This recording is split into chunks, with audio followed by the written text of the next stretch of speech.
Salut à tous, c'est la chantre Marielle Grace. Aujourd'hui, je fais cette vidéo pour t'annoncer une parole de Dieu qui est lève-toi, ta lumière arrive. Voilà, sois éclairé, lève-toi, sois éclairé, car ta lumière arrive. La parole de Dieu, je vais laisser les informations sur le verset que je viens de dire en haut de la vidéo. C'est un verset qui me touche personnellement parce que ça parle de ma vie. Et je sais que pour toi qui viens de tomber sur cette vidéo, ça te parle également. Nous sommes en 2023. Nous sommes en mai 2023. Et l'année n'est pas encore finie. Moi, je viens te dire aujourd'hui que l'année 2023 n'est pas encore terminée. Tu as fait des projets devant l'Éternel. Tu as formulé des vœux, des prières. Comme tout le monde, quand on dit décembre, tu fais des vœux, tu demandes à Dieu, Seigneur, l'année qui va venir, cette nouvelle année, je veux ça, je veux le voyage, je veux le mariage, je veux ceci, je veux cela. Tu fais toujours des prières à Dieu. Et quel que soit les mois que ça prend, tu vois qu'il n'y a pas d'évolution. Mais moi, je suis venue te dire aujourd'hui que Dieu va agir dans ta vie. Dieu va agir dans ta vie si toi-même tu veux qu'il agisse. Oui, parce qu'il ne suffit pas de venir à l'église les dimanches et puis s'asseoir croisé. Non, un vrai chrétien ne se limite pas à venir à l'église et puis faire les cultes du dimanche. Il y a des activités dans l'église. Il y a des activités. Vous pouvez chanter pour Dieu. Vous pouvez faire l'œuvre de Dieu. C'est-à-dire tu prends ton corps et tu l'utilises à l'œuvre de Dieu. Tu peux chanter pour Dieu. Tu peux balayer la maison de Dieu. Et c'est pour ça que je fais cette vidéo aujourd'hui. C'est pour t'inviter, mon frère, ma soeur, quand tu as du temps libre, à venir nettoyer la maison de Dieu. Vous savez, balayer l'église, il y a beaucoup de grâce dedans.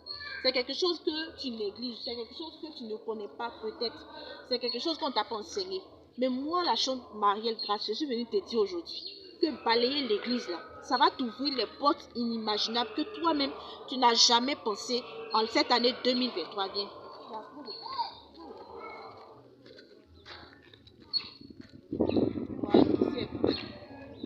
Balayer l'église, je t'invite à nettoyer la maison de Dieu, ton Père. Tu sais, Dieu te donne le souffle de vie sans rien te demander en retour. Personne sur la terre ici ne peut acheter le souffle de vie, quelle que soit la richesse qu'il a. Venir prendre soin de la maison de Dieu à tes temps libres, c'est faire l'œuvre de Dieu aussi.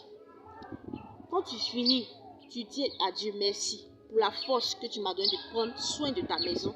Et Seigneur, voici ma situation. Voici ce que je traverse. Pardon, aide-moi dans ça, papa. Aide-moi dans telle chose, aide-moi dans telle chose.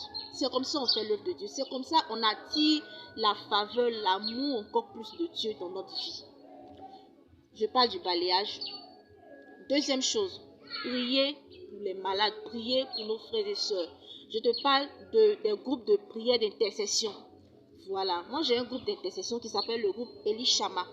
Elishama, on prie pour les sujets, pour les intentions personnelles de chaque membre, mais on prie pour les malades. C'est-à-dire, on va dans les hôpitaux et on prie pour ceux qui sont souffrants, pour ceux qui sont entre la vie et la mort, pour ceux qui sont vraiment dans l'impasse et se posent des questions. Est-ce que je vais sortir de ce lit un jour? On me dit qu'on doit m'opérer. On me dit que ma maladie est incurable. On me dit que ceci, on me dit que cela. Je dois acheter tel médicament. Toujours les nouvelles ordonnances qui arrivent. La personne ne sait pas comment on va faire. Ses parents même là n'ont plus les moyens. D'autres sont découragés. Parce que quand il n'y a plus d'argent, on ne sait plus comment soigner la personne. Et il y a le découragement qui prend la place. On se pose 1000 questions. En tant que chrétienne, en tant que chrétien que tu es, c'est notre devoir de venir soutenir nos frères qui sont dans les hôpitaux avec la prière, avec la parole de Dieu et aussi avec les dons.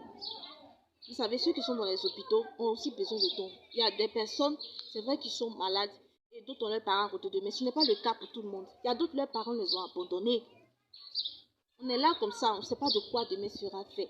Il y a d'autres qui sont dans les hôpitaux et ils n'ont même pas les moyens pour acheter leurs médicaments. C'est ça même qui fatigue le mental et puis ils se disent, est-ce qu'un jour je vais sortir de cette situation? Mon frère, ma soeur, si tu as les moyens, si Dieu t'a fait grâce d'avoir les moyens, au lieu de dépenser ton argent dans les futilités, dans des choses qui ne vont rien t'apporter, souvent même tu as de l'argent, tu vas payer mèche humaine, 600 000, 1 million pour mettre sur ta tête, pendant qu'il y a des personnes qui meurent parce qu'ils n'ont pas les moyens pour acheter leurs médicaments, parce qu'ils n'ont pas 10 000 francs pour acheter leurs médicaments dans les hôpitaux.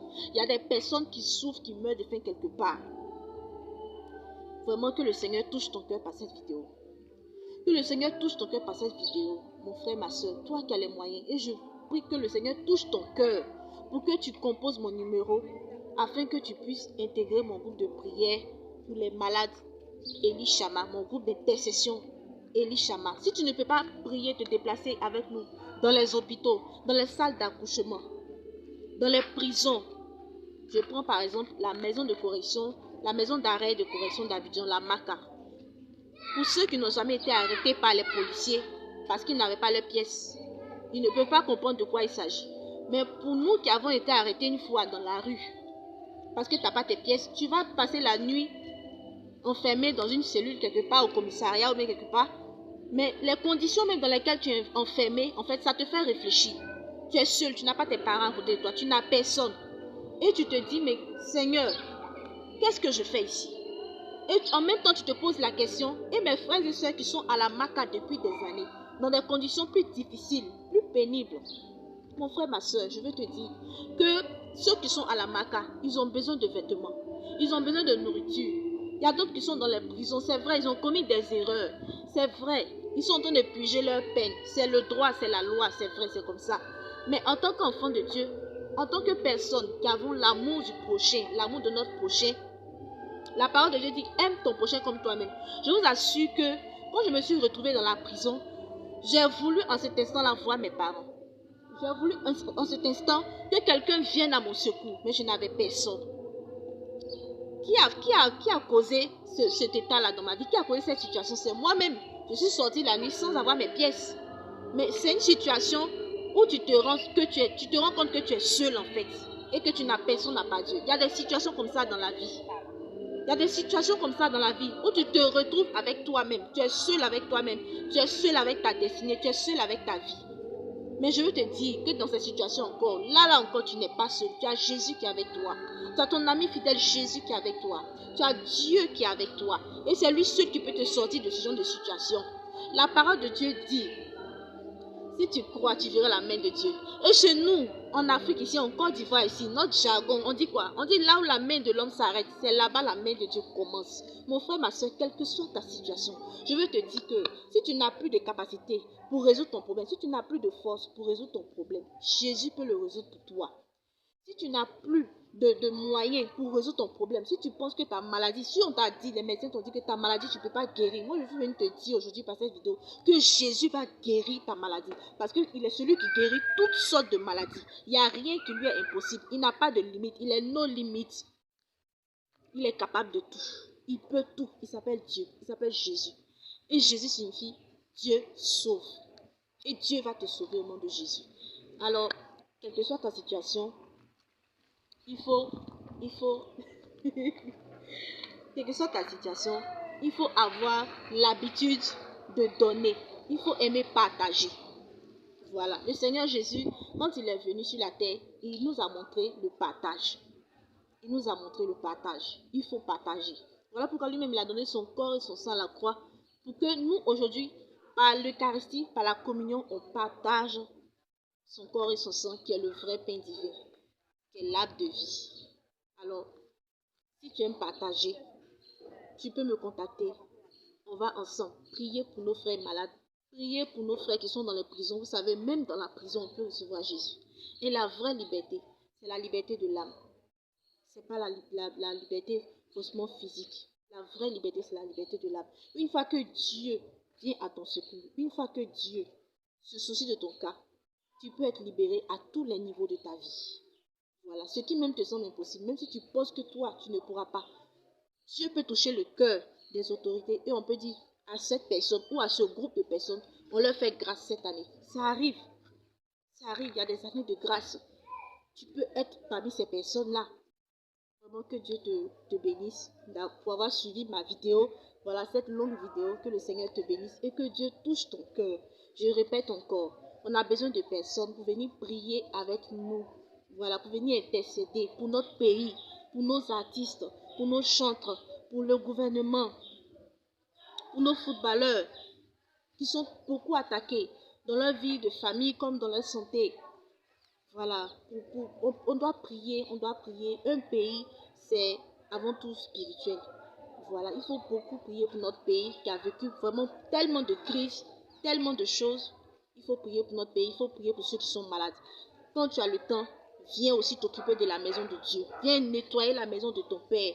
Viens nettoyer la maison de ton Père céleste. Il dit quoi dans sa parole? Il dit ton Père peut t'abandonner. Une mère peut rejeter le fruit de ses entrailles. Ça veut dire qu'un jour, même s'ils ne t'ont pas rejeté, même s'ils ne t'ont pas montré de l'amour bizarre ou bien du mépris, mais ils peuvent aussi mourir. Ils ne sont pas éternels. Mais même si tes parents te quittent, même si un jour tu te retrouves orphelin, orpheline, lui, Dieu, ton Père qui est dans les cieux, il est toujours avec toi. Il est ton Père, il ne te quittera jamais. De lui, tu ne seras jamais orpheline. De lui, tu ne seras jamais orphelin. Il est ton Père qui est toujours avec toi. Il demeure avec toi.